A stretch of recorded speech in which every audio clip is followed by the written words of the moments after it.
Moi, comme je le dis toujours, moi, je m'appelle Aaron Bonan Grégoire. Mon travail, ce que j'ai appris, je suis réparateur de pneus. Je suis réparateur de pneus et il faut dire que moi aussi, je le dis d'ailleurs à tous mes patients, j'étais comme eux, puisque j'ai traversé un moment difficile de ma vie où j'ai failli moi-même me suicider. Et à la suite, j'ai fait la rencontre d'un prêtre qui m'a beaucoup accueilli, qui a commencé à m'aider, à me soutenir. Et ce prêtre, au même moment, organisait un pèlerinage sur Jérusalem. Il a payé mon billet, il m'a fait partir à Jérusalem. Et je dirais qu'au cours de ce pèlerinage, j'ai senti quand même quelque chose a changé en moi parce que ce prêtre disait dans son homélie un jour que chaque chrétien devait participer à la construction de l'Église en posant une pierre. Et c'est la pierre que moi, je vais commencer à chercher avec mon épouse. Et en voulant chercher la pierre avec mon épouse, on a réussi à mettre sur pied un groupe de prière que je vais prendre un jour pour aller dans l'hôpital au CHU de Boaké dans le but d'aller visiter les malades. Et là, je vais trouver dans une salle des malades qui était totalement abandonnée, sans aucun traitement, pas l'hôpital psychiatrique bien sûr, mais l'hôpital général. Et il faut dire que chez nous en Afrique, il n'y a pas de sécurité sociale. Vous êtes malade, vous arrivez à l'hôpital, vous n'avez pas d'argent, on ne vous reçoit pas. Vous faites un accident grave de circulation, les sapeurs-pompiers viennent vous prendre, vous envoient à l'hôpital. Si vous n'avez pas la chance d'avoir un parent qui vienne rapidement pour sortir de l'argent pour qu'on puisse vous soigner, mais vous allez rester là jusqu'à mourir. On s'est dit, avant de commencer à prier, il fallait leur manifester notre amitié. C'est ainsi, ces malades, on va commencer d'abord par les laver, chercher des voies et moyens, payer les médicaments pour qu'on puisse les soigner. Et rapidement, beaucoup de ces malades vont commencer à retrouver leur santé. Et ceux qui devaient mourir au moins meurent dignement comme des hommes. Et comme je le dis toujours, moi, je vis ceci à travers la foi qui m'anime. Parce que là, j'ai compris pourquoi Jésus s'est identifié aux pauvres et aux malades. Et moi, j'ai voulu chercher Jésus, Dieu, dans les pauvres. Et en voulant chercher Jésus, Dieu, dans les pauvres, on va commencer de nouveau à aller dans les prisons, après les enfants des rues, après les lépreux. Et en 90, je vais faire une rencontre que je ne vais jamais oublier. C'était dans les rues de Boaké, où j'ai vu un malade mental tout nu qui fouillait la poubelle en train de chercher sa nourriture. C'est le décor de nos pays d'Afrique. Ils sont partout dans les grandes villes. Vous arrivez, vous allez les voir, tout le monde passe sans savoir qu'ils existent. C'était pareil, moi aussi. Je les voyais comme s'ils n'existaient pas. Mais ce jour, j'ai été tellement marqué, à force de le regarder, j'ai commencé à me dire, c'est Dieu que je vais chercher dans les églises, c'est Jésus que je vais chercher dans les églises, mais c'est lui qui souffre en personne à travers ce malade. Alors, du coup, je me suis dit, mais ils font peur. Et comme si c'était quelqu'un qui me parlait, mais s'il représente pour toi la personne de Jésus, pourquoi désormais avoir peur d'eux? Voilà comment tout ceci va commencer. Où je vais d'abord commencer par me promener dans les rues et puis commencer à les rencontrer. Et en les rencontrant, je vais commencer par comprendre que c'était des hommes, des femmes, des enfants qui cherchaient aussi à être aimés comme tout le monde. Voilà où tout va démarrer. Moi, je suis psychiatre. J'ai gradué en 90 à l'Université de Montréal et McGill. Et j'ai travaillé dans le milieu hospitalier, en psychiatrie générale, toujours psychiatrie adulte. Et à partir au milieu des années 90, j'ai commencé à faire du cabinet en même temps que je travaillais dans les CLSC et dans les centres de psychogériatrie à domicile. Donc, j'ai fait une pratique beaucoup en tant que consultant auprès des médecins de famille au fond, j'ai eu une pratique un peu comme on a dans le reste du Canada, une pratique de community psychiatrist, un psychiatre communautaire. Donc, ça a été ma pratique jusqu'à temps que, bon, et moi, j'avais été intéressé plus jeune à être missionnaire en Afrique, puis, mais bon, tout ça a été mis un peu sur la glace jusqu'à temps qu'avec la famille et tout ça. Et en 2010, tout à fait par hasard, j'écoutais la radio parce que la veille, je devais aller en cours pour un cas. Et puis, tout d'un coup, je tombe sur une émission de radio. Je connaissais pas Grégoire Bonnon du tout. Et là, j'entends parler du Bénin, de la psychiatrie là-bas. Et je me suis dit, ça tombe exactement dans ce que je voulais depuis longtemps, parce que la psychiatrie, c'est pas amenable beaucoup comme la médecine sans frontières. C'est plus difficile que médecine sans frontières, la médecine psychiatrique à faire dans des pays autres que les pays occidentaux. Donc, finalement, je suis allé voir le lendemain dans le programme, dans l'émission, on disait que Grégoire était pour donner une conférence à Louis H. Lafontaine. Je suis allé, c'est pas très loin de chez nous. Et donc, j'ai entendu Grégoire, ça a été le coup de foudre. Et à partir de là, j'ai décidé de venir une fois par année. Donc, une fois par année, je viens 3 ou 4 semaines à la Saint-Camille, au Bénin. On m'a fait faire le circuit. Grégoire, j'ai beaucoup voyagé avec lui à travers les différents centres de la Saint-Camille, en Côte d'Ivoire, maintenant au Togo, au Burkina, tout ça, au Bénin. Et donc, j'ai commencé à voir ce qui se fait à la Saint-Camille, autant dans les centres d'hospitalisation, ce qu'on appelle les centres d'accueil, que dans les centres de réhabilitation pour leur montrer à apprendre un métier. Et j'ai été surpris beaucoup par tout le phénomène des pères aidants qui est, je vous dirais, une révélation pour moi parce que, c'est encore récent qu'on en parle ici. C'est assez balbutiement, mais à la Saint-Camille, c'était impressionnant de voir ça.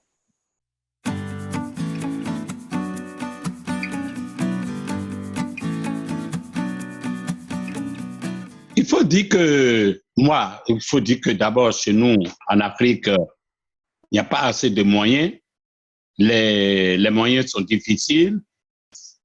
Donc, comme je vous le disais, quand j'avais commencé à les visiter dans la rue, mon épouse qui préparait, je leur apportais de quoi à manger.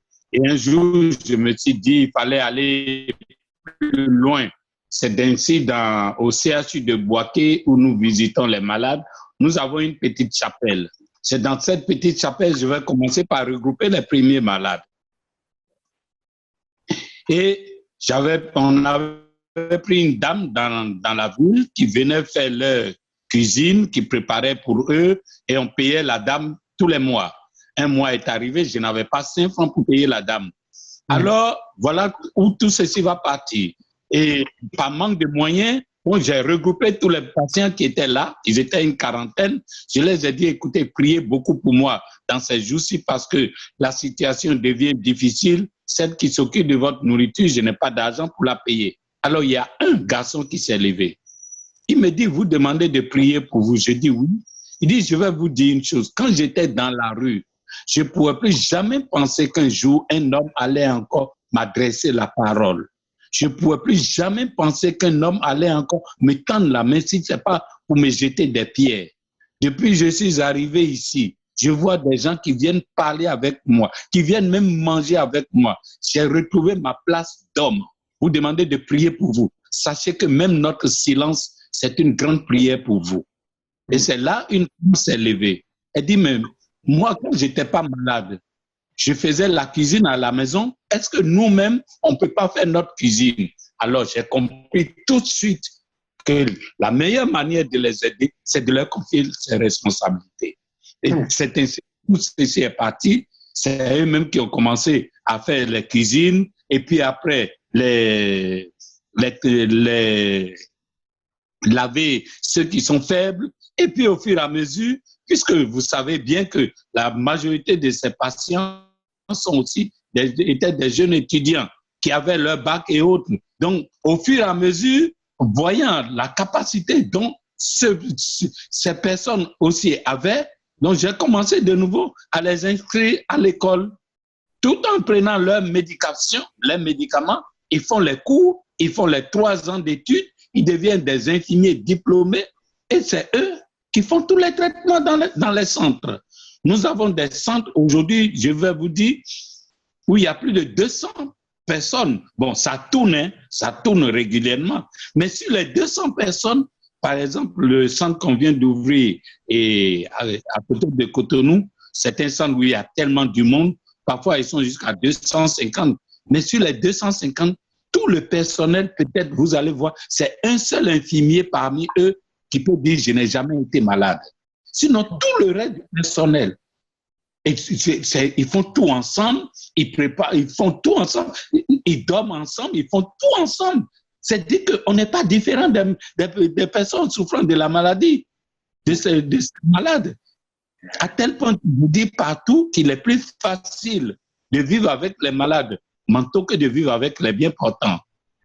Moi, je travaille en clinique, je travaille en externe un peu, c'est-à-dire que je vois des gens qui sont ambulatoires, des gens qui vont être en congé maladie pour des dépressions, des troubles bipolaires. Mais quand je travaillais à l'hôpital, on avait beaucoup de ce qu'on appelle des psychotiques, des gens qui vont avoir des maladies assez graves où ils vont entendre des voix pendant des mois et des années. Ils entendent des voix, ils sont aussi ils perdent les capacités d'initiative. C'est la maladie qui fait ça, si vous voulez. Mais quand on les traite ici, on a beaucoup tendance à les surprotéger, à les mettre dans des appartements supervisés, à leur donner tous les services et à les mettre sur la sécurité sociale. Donc, moi, j'étais habitué à un système comme ça. Je vais vous donner un exemple. J'étais à un moment donné avec Grégoire au centre d'Avrancourt. C'est un centre qui est à peu près 3/4 d'heure de route de Cotonou.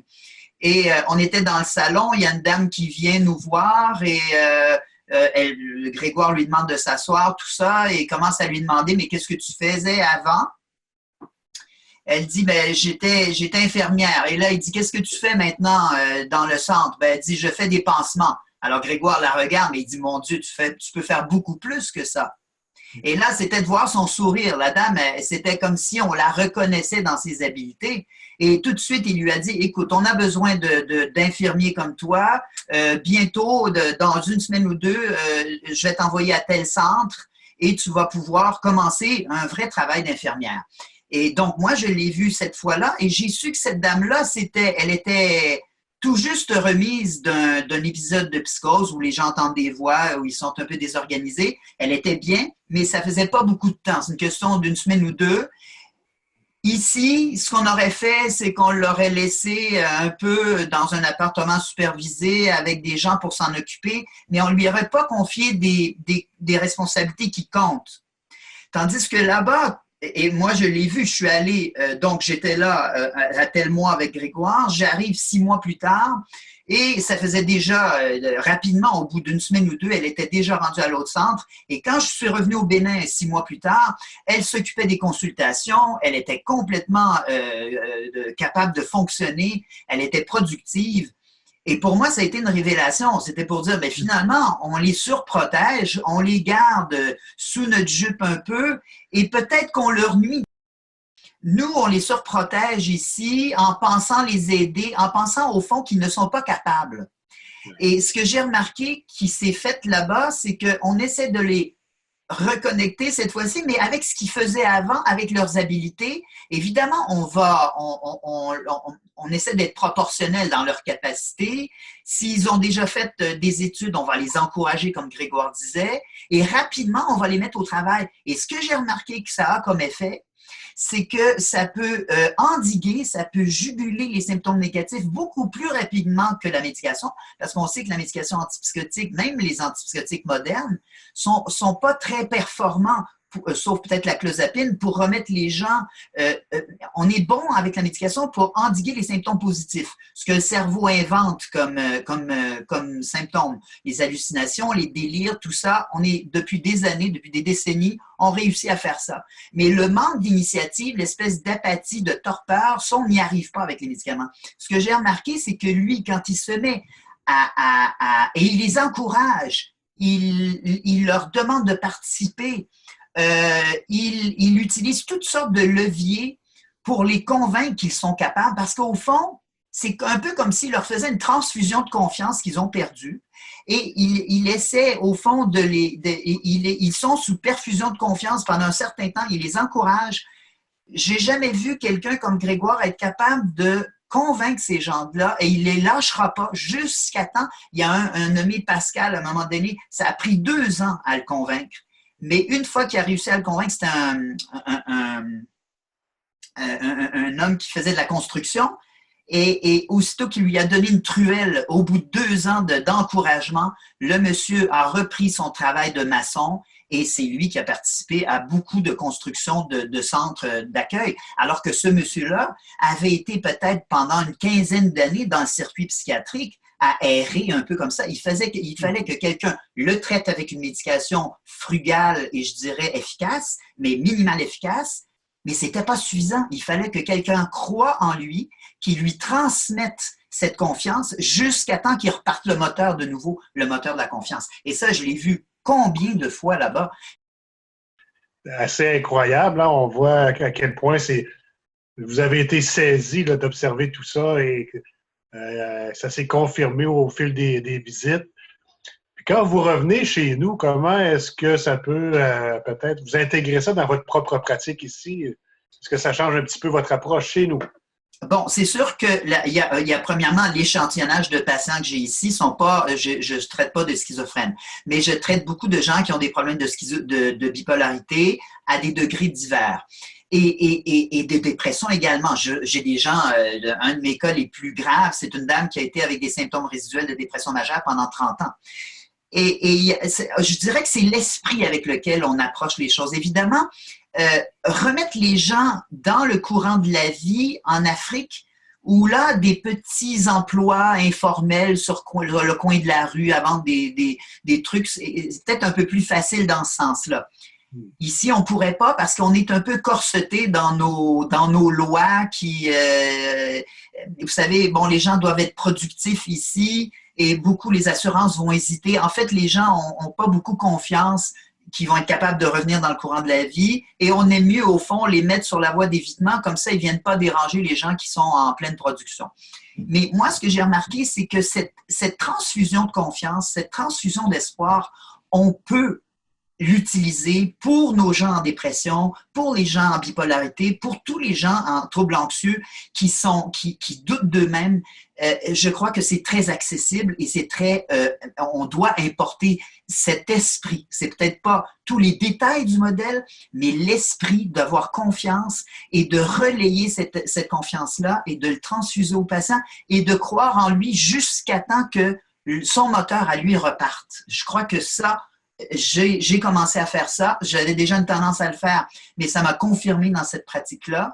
Et c'est ce qui donne des résultats incroyables. Quand on fait confiance aux gens de façon lucide et proportionnelle, on a vraiment des résultats intéressants. Je vais vous donner par exemple un exemple. Tu sais, il y a une équipe de psychiatres qui viennent régulièrement aussi de la France. SMAO, Santé mentale en Afrique de l'Ouest. La dernière fois, ils sont venus à 7 médecins qui sont venus parce qu'ils sillonnent tout le Bénin. Nous, non seulement on a des centres d'accueil, on a des centres de réinsertion, mais nous avons initié des centres de relais donc qui couvrent le pays entier aujourd'hui avec les religieuses qui ont des dispensaires. Donc quand ces psychiatres viennent de France aujourd'hui, ils sillonnent tous ces différents centres. Ils étaient venus à 7 médecins tout dernièrement, donc d'où avec des jeunes médecins. Mais la fin de leur mission, pour faire un peu la conclusion, les jeunes ont demandé aux plus anciens, qui sont des psychiatres depuis des vieux psychiatres, alors ils leur posent la question, mais on ne comprend pas. Les jeunes disent, on ne comprend pas. À Saint-Camille, on ne voit pas, on voit des chambres d'isolement dans nos pays. En Europe, en Occident, on voit des contentions en Europe et en Occident, mais à Saint-Camille, on ne voit rien de tout ça. Mais comment vous nous expliquez ça?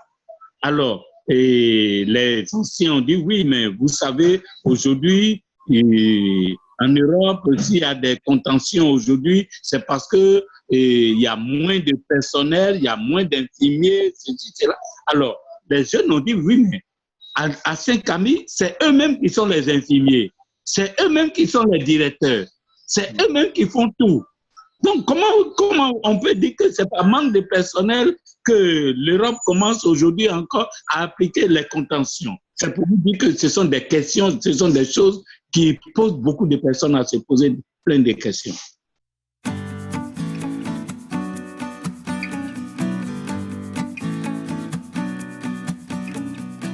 bon, quand moi, je suis arrivé en 2011, donc je viens une fois par année depuis 2011, ça m'a beaucoup... l'histoire de l'infirmière que j'avais vue, je l'aurais jamais mis au travail, peut-être même pas comme infirmière, d'une part, et sûrement pas dans le court laps de temps depuis lequel elle était exempte de symptômes. Donc, elle était exempte de symptômes depuis pas assez longtemps, à mon goût. Et d'une part, et d'autre part, est-ce que je l'aurais mis dans des responsabilités aussi importantes que ça? Non. Mais ce qui est intéressant, c'est que quand on va là-bas d'année en année, je les vois, ces gens-là, je les revois à chaque fois. J'ai fait des consultations avec ces infirmiers-là, ces malades qui sont devenus infirmiers, et j'ai dû me rendre compte qu'ils sont totalement capables de faire les choses. Mais c'est comme nos diabétiques ici. On a des médecins diabétiques, on a des infirmières diabétiques. Ils prennent leur insuline, ils prennent leur médication en comprimé, et ils continuent leur vie. Je crois que même si on se dit ouvert en Occident, on a gardé une certaine peur de ces malades-là, et c'est peut-être pour ça qu'il y a des contentions, et c'est peut-être pour ça, parce que dans la population générale, moi j'ai plein d'amis qui sont pas médecins, et la première chose qu'on me demande quand on parle de patients qui entendent des voix, on me dit toujours, mais t'as pas peur, t'es sûr que t'es en sécurité avec ces gens-là? Donc, il y a encore beaucoup de peur. C'est peut-être pas une peur de sorcellerie comme il y a en Afrique, mais c'est de la peur de toute façon. Peu importe de quoi on a peur d'eux. Et dans les médias, on a beaucoup fait de cas de ces gens-là. Et il n'y a pas plus de crimes dans cette population-là qu'ailleurs. C'est la même proportion. Il n'y en a pas plus. Alors, donc, je crois qu'on a besoin d'exemples. Je crois qu'on peut tous, Thomas, on a besoin de toucher. Moi, quand j'ai vu cette patiente-là, 6 mois plus tard, et je la voyais, je faisais des consultations avec elle, j'étais bien obligée de me rendre compte. Je pense que quand on est en contact avec les gens et qu'on se rend compte qu'ils sont capables, il n'y a pas meilleur argument que la réalité. On se rend compte qu'ils sont capables, ils sont capables. Et peut-être qu'il faudrait reviser nos peurs et peut-être qu'il faudrait leur faire confiance plus tôt que prévu. En les accompagnant, ils sont toujours accompagnés et on insiste beaucoup sur la prise d'une médication minimale efficace. Là, des fois, il y a des problèmes parce que des fois, même en Occident, on donne trop de médicaments. Trop le matin, trop le midi, trop le soir, et finalement, on assomme les gens. Si on veut qu'ils soient capables de travailler, il ne faut pas les assommer toute la journée. On ne fait pas toujours ça. Mais des fois, nos médicaments, on a un exemple d'un patient qui avait été à un moment donné hospitalisé au Canada, que Grégoire a reçu de nouveau en Afrique. Et tous les médicaments ont été graduellement enlevés et ce monsieur-là fonctionne très bien, alors qu'il était un peu apathique ici, sous médication. Donc, il y a aussi cette affaire-là de dire, est-ce qu'on veut vraiment leur faire confiance et est-ce qu'on peut aider la société à les recevoir? Et la 5e, il le fait. J'ai vu, moi, Grégoire, aller dans les villages, rassembler tout le village avec le chef du village et dire, bon, voici ce que vous pouvez faire pour le patient et voici ce que le malade peut faire pour vous. Voici de façon réaliste. Il peut se marier, il peut travailler et il n'est pas dangereux, mais il doit prendre ses médicaments. Donc, je pense qu'il y a, oui, du travail à faire en tant que soignant pour faire confiance à nos patients plutôt à bien les encadrer, à ne pas les surmédicamenter, mais à préparer aussi la communauté. Peut-être qu'on n'est pas allé assez auprès de la communauté et parler avec nos écoliers dans les écoles primaires, les écoles secondaires, dans les différents milieux, préparer les assureurs, préparer les employeurs, leur dire, écoutez, ces gens-là sont capables, on va vous prouver qu'ils sont capables. Et voici en Afrique des gens qui sont capables d'être chef de direction, directeur d'hôpital, directeur des soins infirmiers, etc. Je pense qu'il faut que les gens voient de leurs yeux et touchent de leurs mains qu'ils sont capables, ces gens-là. Vous savez, lorsqu'un patient arrive dans nos centres, quand il découvre même que celui qui le reçoit était aussi quelqu'un qui était comme lui, mais déjà, ça lui redonne une certaine assurance, une certaine confiance. Il s'est dit, mais si lui, il a pu devenir comme ça veut dire que moi aussi, ma vie n'est pas perdue. Et c'est tout ça là qui permet à ces patients de se ressaisir. Hein? Aujourd'hui, je peux vous dire que je peux dire, et je le répète, il faut vraiment qu'on change notre manière de les regarder. Il faut qu'on change notre manière de traitement. Il faut qu'on arrive à leur faire confiance. Si nous-mêmes qui sommes avec eux, nous avons peur d'eux, qu'est-ce que la société va faire? Qu'est-ce que la communauté va faire?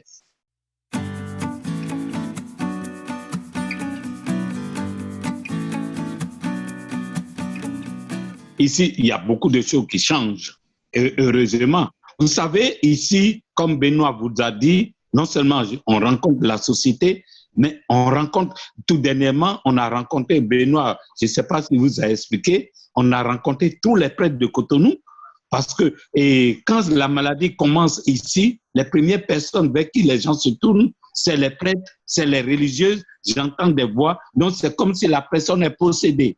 Et les prêtres aussi, ne connaissant rien dans le domaine de la maladie, ils commencent à faire de l'exorcisme ou bien ils commencent à... Or, on s'est dit, si les prêtres, en les écoutant, tout en priant pour l'individu, l'orientent rapidement aux soins, ça permet vite de récupérer les gens. Donc, Benoît et moi, c'est le travail qu'il a eu à faire quand il est venu tout dernièrement. On a fait des kilomètres. Et les vacances prochaines déjà, on est en train de préparer d'autres diocèses pour aller vers eux. Donc, il y a un travail à faire. Il y a un sacrifice à faire. Mais on voit quand même les résultats. C'est merveilleux. Oui, on voit d'ailleurs, quand on est passé faire les conférences auprès, en fait, nos premiers intervenants ici au Canada, ce seraient les médecins de famille et les psychologues. Là-bas, c'est les prêtres parce qu'on a une conception un peu mystique de ces choses-là. Mais quand on est allé voir les prêtres, le lendemain, le surlendemain, les jours qui ont suivi, on nous a référé des cas. Et là, on a commencé à les traiter. Et là, les prêtres prennent confiance que, donc on peut vous référer des cas. Ils commencent à distinguer, au lieu de les envoyer directement à l'exorcisme ou directement au guérisseur, mais ils nous les envoient. Et là, donc, ce que Grégoire dit est important. Plus on fait le dépistage précocement, plus on peut endiguer les dommages au cerveau et plus on va empêcher également les rechutes. Donc, et on voit également que les gens, comme Grégoire disait, les centres-relais sont des dispensaires qui vont couvrir tout le territoire, qui couvrent présentement tout le territoire du Bénin. On fait la même chose au Togo et il y avait déjà la même chose qui avait été faite dans les années 90 en Côte d'Ivoire. Et les gens changent de mentalité. De plus en plus, les gens amènent, les familles amènent leurs malades à la Saint-Camille, plutôt que de faire des longs détours pendant des mois et des années, pendant lesquels la maladie a le temps de se chroniciser, de s'enliser. Alors donc, on récupère les gens plus vite, on les garde dans leur milieu, on n'a même pas besoin de les hospitaliser avec les centres relais, avec les dispensaires. Et donc, on les garde dans la communauté, on n'a pas besoin de les réinsérer puisqu'ils n'ont pas été désinsérés de la société. Et le réflexe, c'est que les gens, lentement, mais ça se fait sûrement, on le voit, les fois que je suis allé à la Saint-Camille régulièrement chaque année, on voit que les gens sont en train d'acquérir un autre réflexe. Ah, c'est une maladie. Donc, lentement, Grégoire disait, je veux changer les mentalités par les actes. Et je crois que c'est la façon la plus concrète et la plus parlante de changer les choses. Et on voit les résultats. Oui, c'est vraiment beau à voir, comme tu le dis. Regarde, aujourd'hui, on a reçu un malade qui est venu depuis Centrafrique. Des malades qui viennent des pays voisins pour venir se faire traiter. Et pour vous dire que vraiment, ça traverse les frontières. Benoît est témoin. Il y a même une Française, quelqu'un qui a enlevé son malade de l'hôpital de la France pour venir le faire traiter à Cotonou. Tu te rends compte?